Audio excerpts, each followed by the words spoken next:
va a hablar el licenciado Alfredo Corrido, que es el jefe del servicio de kinesiología de acá de la terapia intensiva.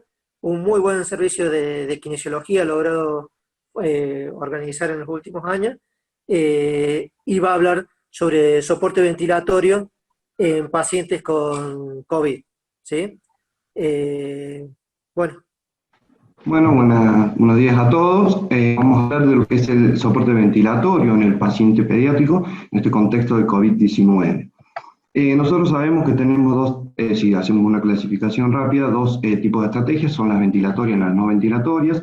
Las no ventilatorias se fueron hablando a medida de esta charla, y lo que yo voy a hacer específicamente es hablar de algunos conceptos básicos, pediátricos, exclusivos, para las estrategias ventilatorias del paciente. Y en esto vamos a hablar de lo que es la oxigenoterapia de alto flujo, la ventilación mecánica no invasiva y sobre todo la asistencia ventilatoria mecánica.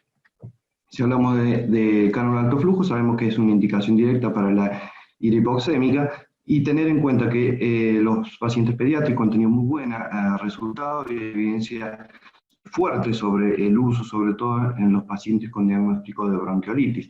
El beneficio claro es el flujo humidificado que tiene el paciente, calentado, nos proporciona total demanda del paciente y una FIO2 conocida, aparte de lavar el espacio muerto, que es el espacio de CO2 en el espacio muerto, y una leve presión positiva en la vía aérea.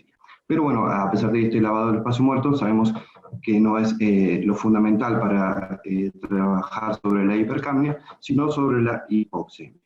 Para realizarlo existen varios modelos. Tenemos un modelo específico para el alto flujo, que en estos casos son los que se consiguen, hay varios, yo acá en este puse uno solo, pero se puede hacer de una manera un poco más económica, en este caso que sería con un blender y un humidificador, específicamente para realizar con los mismos resultados que un equipo específico para este tema. Pero bueno, lo importante de esto son las recomendaciones para este caso. Nosotros, al tener muy buenos resultados en los pacientes pediátricos, el uso o no uso de esta es importante. Decidirlo en el momento adecuado a qué paciente se va a realizar.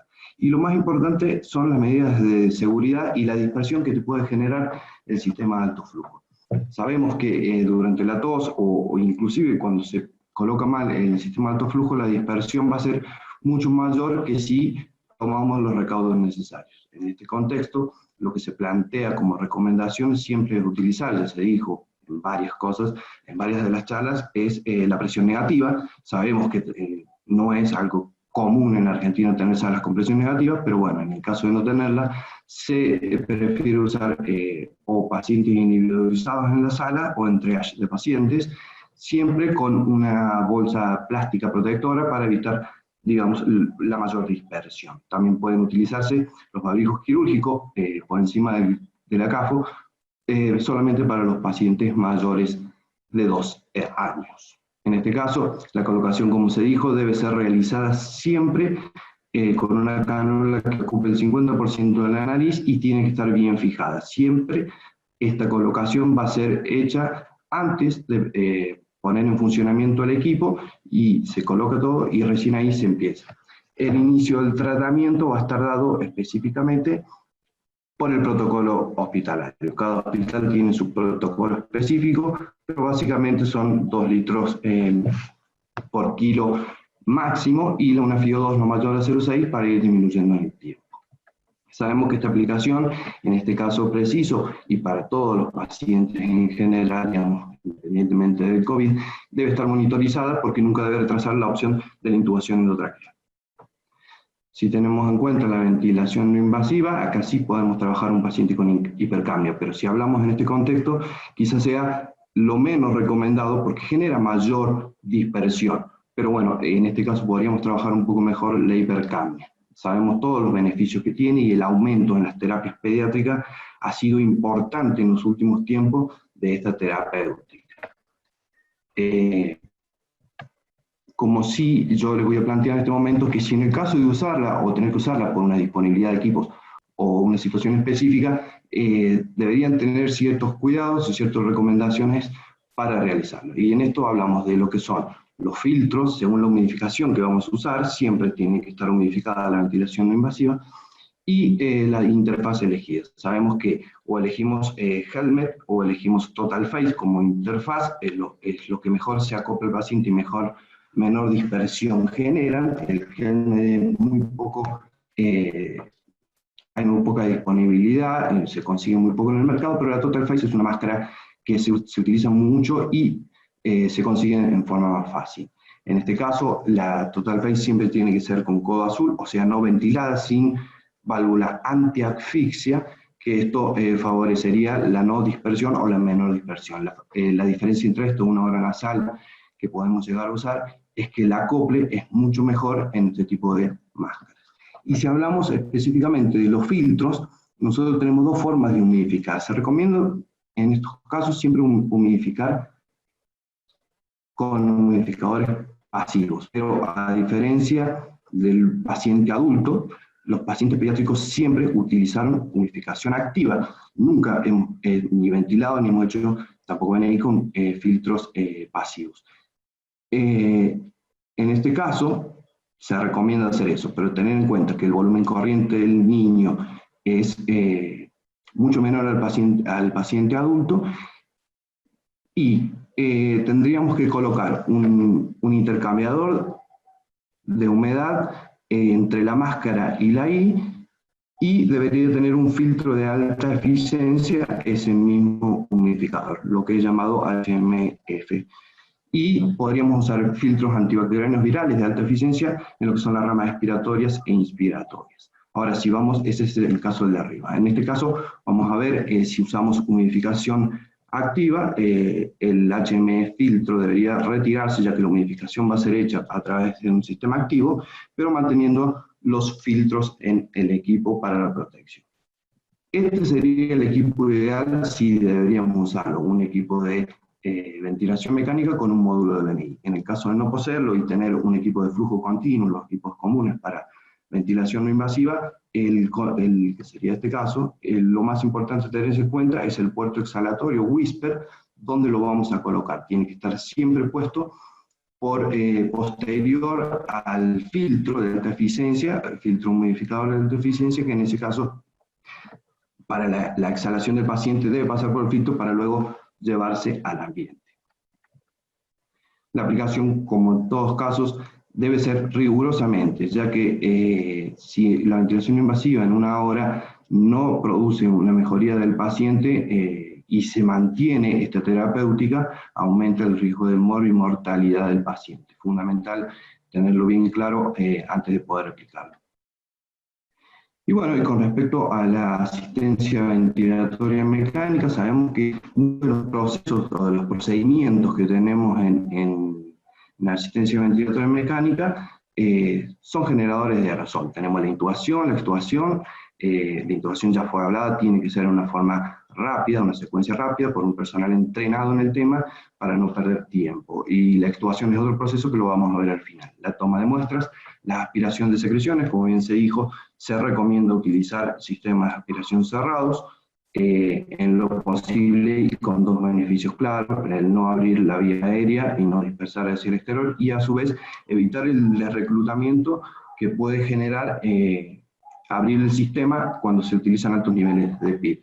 La kinesioterapia respiratoria debe estar en ese momento, digamos, a través del kinesiólogo en la terapia, evaluada a ver si es necesario mayor o mayor demanda. La movilización temprana debe realizarse constantemente y siempre cuando sea necesario lo más rápido posible, y para todos estos procedimientos, inclusive para la movilización temprana, se deben usar equipos de protección personal nivel 3. Y el recambio de filtros, al igual de lo que puede ser la ventilación no invasiva, tenemos que pensar que el equipo siempre tiene que estar apagado, inclusive cuando se va a aspirar secreciones o se va a recambiar filtros, el equipo debe estar en pausa. Tener en cuenta que si usamos humidificaciones pasivas con filtros de alta eficiencia más humidificadores, en este caso tenemos dos opciones: o ponemos un HME filtro a la salida posterior a la I,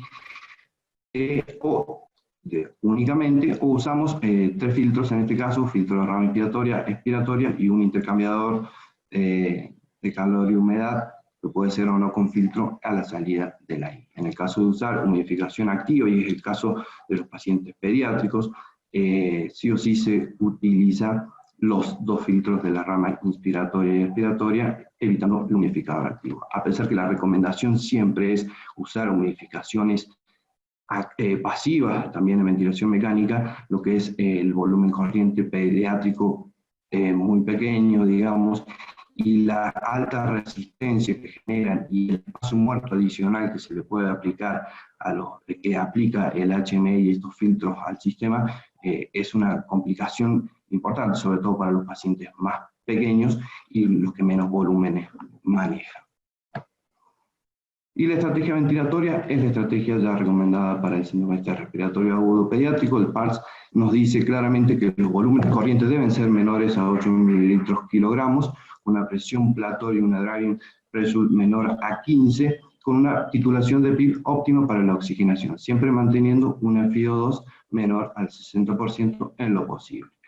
Nosotros sabemos que si el volumen minuto, que es producto de la multiplicación de la frecuencia respiratoria por el volumen corriente, y a su vez usamos volúmenes corrientes muy bajos y una frecuencia adecuada a la edad, la hipoventilación es marcada, y esto va a generar una hipoventilación que es aceptada a través de lo que es la premisa hipercapnia permisiva, siempre manteniendo niveles de pH sostenibles. Y considerar siempre una medida alternativa, sobre todo para los pacientes respondedores a lo que es el decúbito prono, realizarlo para mejorar, en estos casos, la oxigenación. Tanto en adultos o pediátricos se recomiendan por ahí más de 24 o 36 horas el posicionamiento en decúbito prono. Y para finalizar y hacerlo rápido, nosotros los kinesiólogos estamos muy inmerso en el tema de vinculación del paciente, y en este caso, para realizar una prueba de ventilación espontánea, la recomendación es siempre la presión de soporte. En este caso el tubo en T no está recomendado, ya que la eficacia es la misma para los dos sistemas. Se debe utilizar una presión de soporte con 5 de presión de soporte y 5 de CPAP, como ya está establecido, siempre que el paciente cuente con la mejoría clínica para poder realizarla. Y en el proceso de extubación, mínimamente se debe contar con 2 operadores, en lo cual deben tener un cobertor plástico sobre la cara del paciente, despegar las cintas o, digamos, la fijación que lleva el tubo endotraqueal, colocar una jeringa en lo que va a ser el CAF.